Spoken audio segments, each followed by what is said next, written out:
Recently, on one of our trips to Dodger Stadium, we were fortunate to go on the field and visit with some of our friends. And, of course, a big highlight was Roy and Adam and I going upstairs and visiting with Vin Scully, and we got this terrific little interview with him. During this interview, he brought former MLB pitcher George Culver into our little story. We have a special piece of Vin talking about George Culver's role as a kind of an assisting visiting player, and here it is.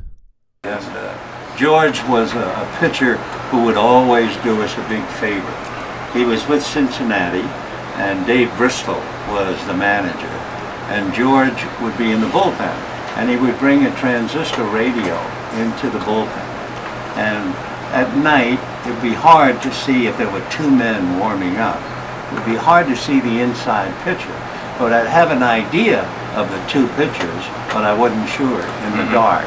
And I would say to George, is that so-and-so warming up? And he'd take his hat off. And I'd say, that's so-and-so warm. Or if he didn't take the hat off, it would be somebody else. So he was a visiting Cincinnati pitcher who helped a great deal. Wow. Compared to you, who came here and rudely shut out the Dodgers. And here's our guest today, former MLB pitcher and the owner of a no-hitter, George Culver. Tell us that scenario about you being in the Reds bullpen and your relationship with Vin and in the box up there. Well, I was like you. I mean, when the Dodgers first moved to the West Coast, okay, I used to listen to Dodger games and Giants games. Okay, so that's, my heroes were Mays and McCovey on one end, and that was Drysdale and Koufax and all those guys. Well, Scully, as you know, could paint the picture like nobody. I mean, you felt you were sitting right at the ballpark, and you could smell the popcorn machine. I mean, hot dogs, everything. I mean, it was just unbelievable. So, I became a huge Dodger fan, but Scully was more. I mean, it couldn't be anybody else announcing. Maybe I've been a bigger Giant fan, but I was a Dodger fan because of Scully. And so, when I started playing the major leagues, the Dodger games were broadcast on the Armed Forces Radio Network in Cincinnati, and so I'd always sneak down to the bullpen with a radio when we were playing. And so Dave Bristol was our manager, and so he used to get upset. Where's Culver? He's in the bullpen. Get his butt on the bench and starter. He's not a reliever. So anyway, so one day I throw batting practice, and I'm sitting down in the bullpen listening to the game. It's one of them games that's 12 to 11, those games, and they're going through pitcher after another. So in those days, we only had 10 pitchers, So I had thrown batting practice that day. In those days, we used to throw a lot of batting practice in between our starts.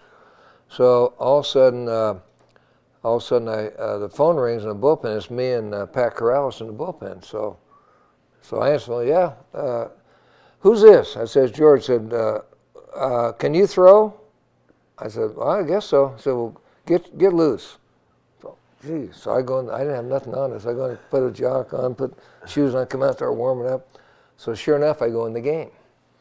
And the bases are loaded, one out, I think, and Willie Davis is hitting. And so, I just got to throwing batting practice. So Willie Davis hits a ground ball to me, and I throw it to the plate, and then so we get an out, and then next thing pop up, so I get this big ovation from the crowd, Next thing, got base load, nobody out. Again, I get out of it again.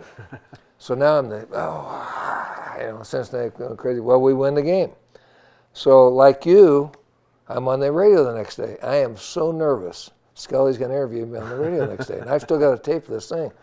Well, he says this, and I say, well, his partner was Jerry Doggett, Vin Scully. So he asked me, because he says, well, Jerry, and I went, you didn't just say Jerry, did you? Uh-oh. I said Jerry. I was so nervous I said Jerry. Anyway, I got through the interview. Well, so eventually we talked Dave Bristol into putting a radio on the bench, play it during the game. The reason is because Scully's getting all this information out, Here's Mike Lacoste, he hadn't been able to throw his breaking ball for a strike, or here's so-and-so hadn't hit a ball to the right side of the infield. So the whole team is listening to all this stuff, and so we're moving guys around defensively. Well, in the bullpen, we got the radio, because I was kind of a reliever in those days, off and on. So anyways, in the bullpen, so Vin said, I can't see who's warming up. So I go in, right like that, and he said, oh, well, that must be so-and-so. And I'd go like that, and okay, so every time we're playing the Dodgers, I'd have a radio, and so I'd help him, with whoever was pitching. So that's the way it came out.